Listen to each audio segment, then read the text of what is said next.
right. Well, Ryan, welcome to the second official episode of B-List Boosters. Thank you for being here. Thank you very much for having me. I do appreciate it. This should be fun.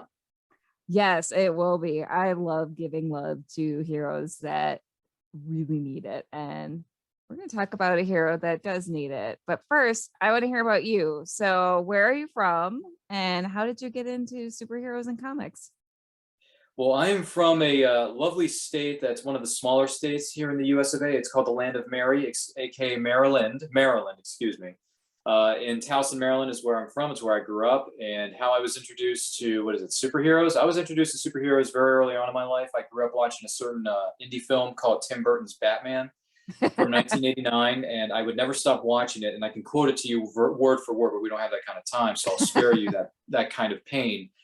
But I grew up watching movies such as Batman, the Richard Donner, Superman films. Of course, I grew up watching Batman the Animated Series in 1992. And I grew up watching the Batman films and other films featuring other characters. And that's basically how I was introduced to the world of superheroes, was very, very early on. So Tim Burton, the Batman film, the first one, the best one of the original four, respectively, of course. Yes, that undisputed. That is the cream of the crop. And that Batmobile, oh, I still want that car because it is a beautiful car. You and me both. Mm-hmm. And why don't you talk a little about your show, Nerd Culture, or it's Nerd Culture, right? It's called a lot of things, but I'll get down to business. So here's the deal. Aside from being introduced to superheroes at an early age, probably around 4 or 5 years old, VHS tapes, folks, they're great. And I still own some as well. Come at me, bro. And my show is, I'm a part of a YouTube channel called Nerd Culture. It's not just myself, it's a group of people who are nerds, such as the two of us here tonight. So we started this a few years ago, and it's basically a group of people from my college and a few people outside of my college, and we all got together and we started this YouTube channel called Nerd Culture. We basically just talk about things that we love that involve nerdiness. So I talk about movies. I do a live weekly show called And I Quote, where I interview a special guest, whether they are a writer, a producer, an actor, anything and anything nerdy. I talk to them. We have a conversation. We talk about their future projects. I do an audio podcast. It's called the Nerdcast, where I talk about some of the latest movies I've had a chance to see. And since the pandemic, I've seen a lot of stuff. Don't worry, new episodes are coming very soon. And some of the stuff has been movies. Yes, a lot of things have happened. So new episodes of that drop every week. They're on Anchor, they're on Google, Spotify, wherever you download your podcast, you can find us there. And we're on YouTube. We have over 600 plus subscribers, and we cannot be any happier about that. So thank you to all of you who have joined us either, most recently, or you've been with us since the beginning. We thank you so much for your support, because we cannot do this without you, and we do it for you. If I sound like a walking billboard, maybe it's because I am. But so yeah, I do the Nerdcast, I do And I Quote, I do a bi-weekly show called Geek at Birth with Dave Adams of Unrelated at Birth, which you can find on HWWS Web TV, plug. And we talk about geekiness, we talk about movie reviews, all that kind of stuff. Yes, don't worry, links are coming soon in the description of this video. Once again, I sound like a billboard, but those are some of the things that I enjoy doing. And I also do another show where I talk about some of the latest stuff that's been going on in the First Class League of the Movie Trivia Schmoedown, because I love movies and there's a movie trivia league for that sort of stuff. And I do that with another group of guys ourselves. So This Week in the FCL, feel free to look that up on YouTube if you're a movie trivia fan, and if you follow the Movie Trivia Schmoedown or the First Class League, which is the junior, developmental league of the Movie Trivia Schmoedown, because movies are the best thing since sliced bread. So yes, those are some of the things that I do. If I sound like my resume is a mile long, maybe it's because it is. You're a busy guy with good taste. Yeah. I try to keep busy because I just enjoy stuff, and I want to share my energy and my passion with other people. So that's why I choose to do it. I like that. And what character are you here to talk about tonight? Yes, so specifically I'm here to talk about a character known as Dr. Fate. And Dr. Fate has been a number of different iterations. He's been around since 1940 when he was introduced into the comics. And he's been in, what am I trying to say here? Animated properties such as Justice League Unlimited. He made a live action appearance on the TV series Smallville. And that was sort of my introduction to him, was through the Justice League Unlimited, but more so the Smallville episode that he guest starred on. I believe it was a 2-episode arc with the Justice Society of America, JSA for short. Yes. And I really liked his version. I really liked how they introduced the character and how it was presented. And I'm trying to think of the actor. Brent State is the actor who portrayed him on Smallville. Fun facts for you kids at home. And I like the suit, I like the helmet, and I like the mythology that surrounds this character. It is some deep mythology. Why don't you give everyone just kind of an overview of mythology, if you don't mind? Sure, yes, I will do the best I can with what I got because I am not a professional, although I may come off as one on television, but I don't do it that way. So anyhow, just to give you a bit of history here, Dr. Fate was introduced in Fun Comics number 55 in the year 1940, created by Gardner Fox, Howard Sherman. First one being, or first iteration of the character, if you will, was Kent Nelson. And there have been 8 versions, 8 iterations of this character.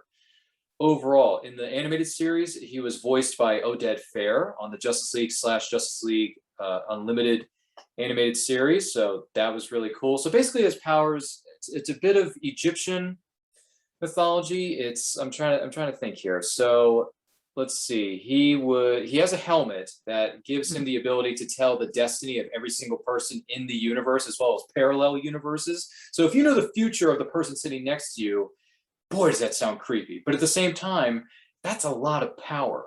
It's a lot of power. And as our Uncle Ben from a different property once taught us, with great power comes great responsibility. So Dr. Fate possesses various powers due to Naboo's training, whether it's spell casting, whether it's flight. He has superhuman strength, which I wish I had, but I'm just a scrawny 5 feet nothing, 100 and nothing, and I have not one speck of athletic ability.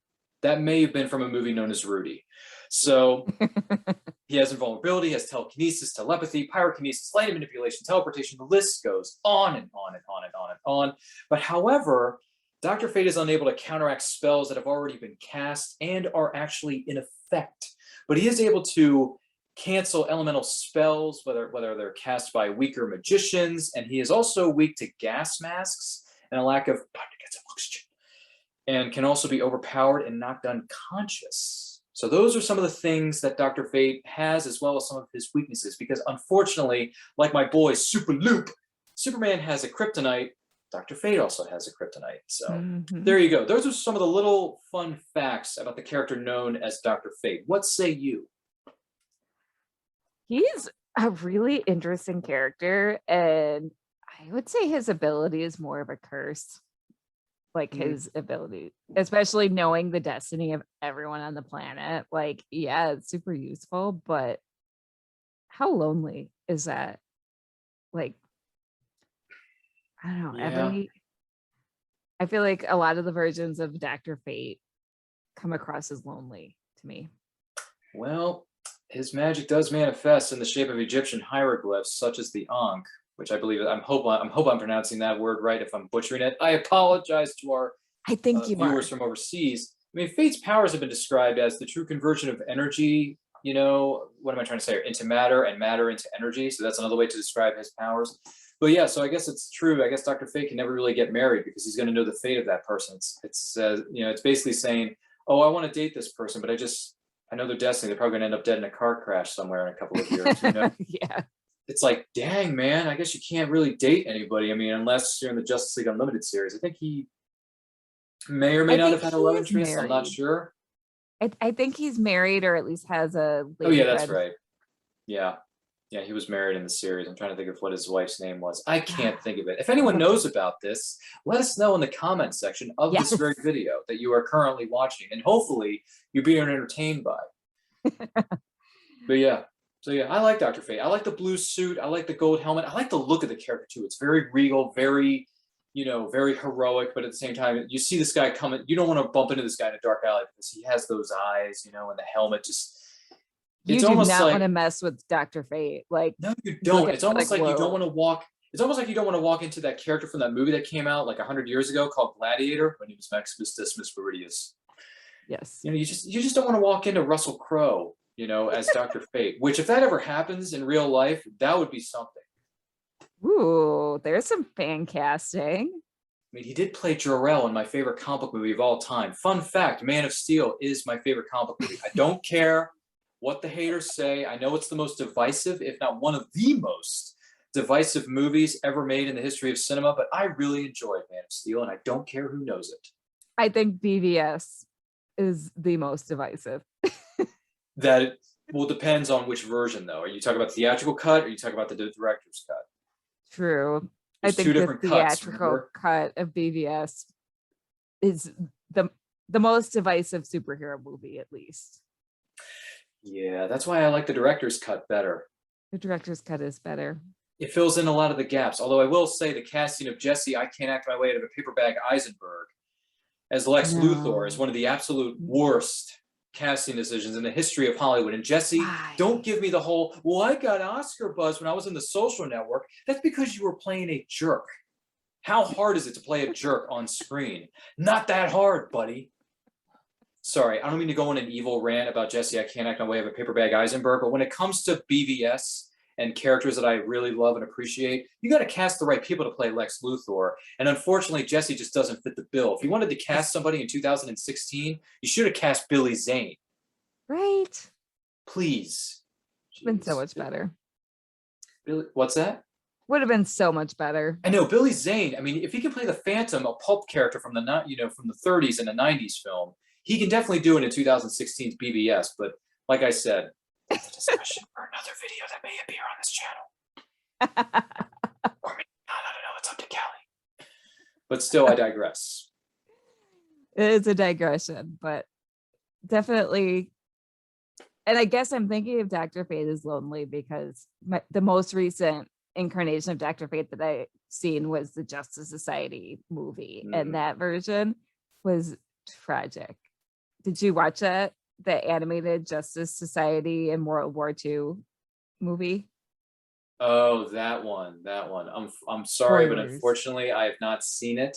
But Oh, then I just spoiled you. So it's okay. Never mind. It's okay. It's okay. Erase that from your mind. I'm used to being spoiled on these different programs that I appear on It each and every happens. week, which you can find on our YouTube channel. Yes. So don't worry, that's just another plug. But no, it's Plugs are okay. good. I'll still watch the movie. It's good. It's good.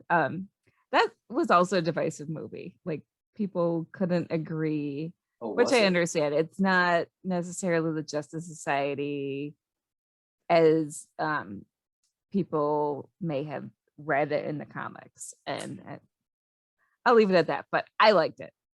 It's okay. I liked it. I'll still watch it one day. I'll have to add it to my to-do list, which is more than a mile long. But still, I'll try to get to it one of these decades or centuries. I don't know. I'm going to live for a while, so hopefully I'll get to it maybe in my pre-retirement years or my retirement years. I don't know. We'll see. Yeah. The night is still young, so anything can happen. My to watch list is very long too. Is it? Yeah. It happens. But definitely, I love Dr. Fate though. He's like just this all-knowing, and he's very he comes across as very zen most of the time. Yeah. Like he just kind of he knows it all, but he's not angsty about it, even though like as I describe his abilities as kind of a curse, but he's not angsty. Like a lot of heroes do get angsty when they have that great power, and I like that he's not. He kind of breaks that. And he's also not like headstrong. Like he knows he's more powerful than everyone, but he doesn't have to be. He doesn't have to prove it to anyone. Nope, no, he doesn't. He's got the suit, got the helmet, can tell the fates of every single person in the known universe, as well as parallel universes. That's, boy, that's kind of a scary thing. But at the same time, Why do you think that he's been? So yes, he showed up in Smallville for a couple episodes, and if I remember correctly, he showed up he was alluded to in Stargirl that he was part of the Justice Society, but they don't have a new Fate yet. Oh, that's. But I think he was. Granted, season 1 of Stargirl was so long ago. I know it was so pandemic. good, but it was a while ago. But why? But like, why haven't we had a Dr. Fate movie besides the fact that DC forgets that they have heroes other than Superman and Batman? Like, why hasn't Dr. Fate gotten his? And Wonder Woman now, thankfully. Yeah, don't forget. Why hasn't Dr. Fate gotten his due? Like, this character has so much potential. That is very true. That is very true. And I do hope they incorporate him into more DC films or DC properties or DC animated series. I mean, DC, they like to put out a new animated film on Blu-ray and DVD like every couple of months. I mean, they keep chugging those things out like it's And nothing. they're almost always Batman. And they're almost always either Batman appears in or it's a Batman-centric movie because the Bat family is quite popular in the DC universe as well as amongst the fans across the universe. And I understand that, but at the same time, you do realize that DC has a pantheon of a plethora, if you will, of many different DC characters that haven't been on screen for either a very long time or they haven't been adapted at all. Like, for instance, I would like to see Dr. Fate incorporated into more DC properties, yes, but one of the other characters I liked on other properties, The Question. Oh, I love The Question. I think The so Question much. is a fascinating dude, so why not put him in something? Which, by the way, I bought The Question, a hardcover that's a standalone story. Don't worry, I'll read it soon and I'll give everyone a review on either our YouTube channel or a podcast. Yes. Bottom line, I'll put it in, it's on my to-do list, ladies and gentlemen. But like, put characters like Dr. Fate and The Question together, and that is some good stuff. Yes. But yeah, I do hope DC incorporates Dr. Fate more specifically. I know we keep getting off topic. Why is that? Oh yes, because we're both passionate geeks about all these different subject matters. That's the world we live in. But Dr. Fate, yeah, I would like to see him incorporated more properties. But I did hear something, and I think this is true. If we have our friends over at Google let us know about this, Dr. Fate is supposed to make an appearance in Shazam Part 2, and Pierce Brosnan, aka James Bond from the 1990s, is going to be portraying Dr. Fate. I can see it. Well, Pierce Brosnan's very good at growing that, thick salt and pepper looking beard. Mhm. And by the way, Pierce, if you're watching this, which I know you are, you really haven't aged much since 1995's GoldenEye, so I applaud you for that, good sir. You're drinking the immortality blood, and I appreciate that. So, Or he has a painting that's aging in the attic somewhere. yeah, that's probably true as well. But I don't know. Maybe we're speculating. But if you do know the truth, you know what they say, the truth is out there. Let us know in the comment section below.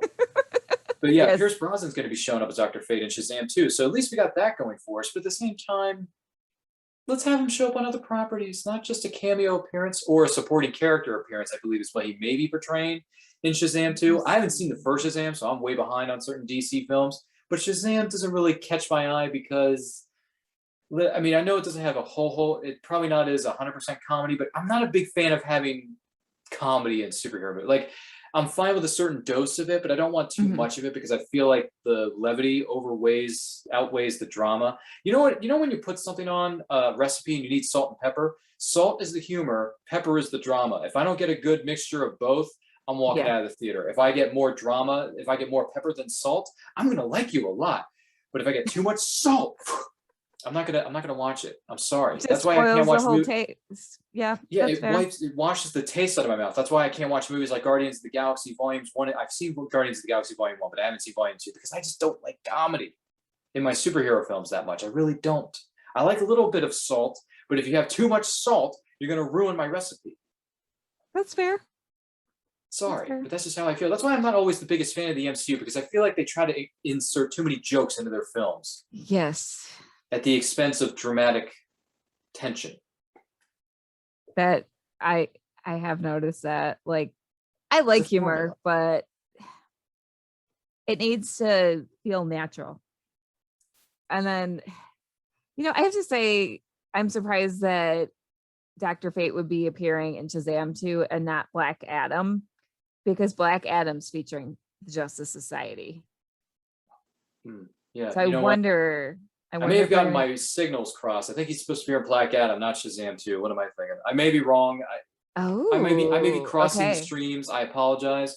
But bottom line is, it's one of the two films. It's either Black Adam with Dwayne "The Rock" Johnson, the most electrifying man in all of entertainment, or it's going to be Shazam Part 2. But I can't remember which film. I think it is Black Adam. So I will double check, and I'll just add a little note at the bottom. A little scribbly note on the screen that says, Ryan was wrong. Here are the facts. That would be the second time in 2 weeks that I've gotten my facts incorrectly. Oh, boy. Yeah. Well, I don't know what the punishment is for that. No, I'm sorry. I get my facts wrong like all the time. So I apologize to the fans out there. Don't worry. I'll tell you backstage what my first mistake was from a few weeks ago. I think you can be forgiven. Nobody's perfect. I messed it up. Sorry, fans of the MCU or DCU, but things happen. You're allowed. You're allowed. Ugh, there's too many properties. That's the problem. Everything just blends sometimes. Yeah, but you know what? It's a good time to be a superhero fan. Yes, because how many superhero films do we get a month? Probably one or two. And then how many do we get a year? Probably like 30 or 40. Oh my gosh. And the shows. My only complaint is I don't have time to watch it all. Like we were talking. That is my only complaint. And that is a good problem to have. It's a fair point. Right. I'll take it. I'll take it. I remember being in high school and being a fan of superheroes and like there's nothing to watch. I was like, man, I wish they would make some of the stuff that I loved into live action movies. And I had like Mutant X was like the TV show that I had to watch. That was not very good. I heard of it, but I have yet to see it. You're not missing much. Do you have any parting words about Dr. Fate? Yeah. Yeah, who are we talking about again? Oh, yeah. So this DC character that doesn't get enough love, even though we're going on 45 different tangents that are irrelevant to this discussion. Dr. Fate, parting words, I will say this. I wish Dr. Fate the best of luck as into being adapted and to being incorporated into other DC properties, or whether it's animated films, animated series, or live action series, what have you. He is supposed to make an appearance in Black Adam. I think I have my facts straight this time. With the most electrifying man in the world today, known as Dwayne "The Rock" Johnson. Bless that man's heart. Love him. So, and Pierce Brosnan's going to be playing him. So I got no problem with that. He's my James Bond. So James Bond is playing Dr. Fate. He's got that accent and he's got the beard going on with the salt and pepper. Dude, I wish you all the best, Pierce Brosnan. You're the Mac. You're the bee's knees. You're the cat's pajamas, whatever they say in the radio world. But as far as parting words for Dr. Fate, I think he's a really cool character. I like his suit. I like the mythology. I like his abilities. You know, and I hope to see him in more projects moving forward. Me too. Pierce Brosnan, don't screw this up. Yep, I don't think he will because he was James Bond. Okay, he knows how to play a hero who has suaveness, who has coolness, who can tell the destiny of every single person or other person in the known universe as well as parallel universes. And I think his accent is going to come through really well in the helmets. It's just gonna. What am I trying to say? It's going to be as smooth as velvet. Yes, it's gonna be shaken, not stirred. Ooh, I like what you did there. And my goodness gracious, if I ever have the courage to go into a bar and walk up to the barkeep and say, "Bartender, yeah, what would you like?" "Vodka martini, shaken, not stirred." I mean, I really want to drop my best Pierce Brosnan, or you know what, or Timothy Dalton, or Daniel Craig. Either one of the three. I mean, yes, I know Sean Connery's the OG, and I have respect for that, and I do like one or two of his films. But when I hear Timothy Dalton, Pierce Brosnan, or Daniel Craig order that vodka martini, even though Daniel Craig did it in a much different way in his films, I would totally do it. I would totally do it. Honestly. I mean, put that on your bucket list. It is on my bucket list. And I look forward to seeing the new James Bond film, No Time to Die, with Daniel Craig, aka your swan song of the Bond franchise. Yes. That's his last film. He's got to make it good. Yes. Well, thank you for being on the show. I really enjoyed this with our 45 tangents that were all delightful. I know, right? And thank you for having me. I do appreciate it. That was very fun. Well, again, tell people where they can find you. Plug things one more time. Oh, boy. In the words of Jim Carrey, here we go. Here we go. All right. Well, here's the deal. You can find me on Twitter and Instagram at RyanRPM5. You can find us on all forms of social media simply at It's Nerd Culture. Check out our YouTube channel where new videos are being posted each and every week. And also check out my podcast called The Nerdcast, where I talk about some of the latest movies I've had a chance to see. It's on Google, Google Podcasts, Anchor, Spotify, wherever you download your podcasts. You can find me there. And what's the other thing? Oh, yes. And I quote is every Saturday at 12 p.m. Eastern time on the Nerd Culture Facebook page, as well as our HWS, our friends over at HWS Web TV, the YouTube channel. You can find past episodes over there as well. So check it out. So don't forget to do the wonderful things known as like, comment, subscribe, do all that stuff. And in the words of a wise man known as Brian K. Morris, never apologize for being awesome. Thanks for having me. Thank you. And everyone, if you like this episode, do all the things. Like, hit that like button, share, and subscribe. Thank you for watching.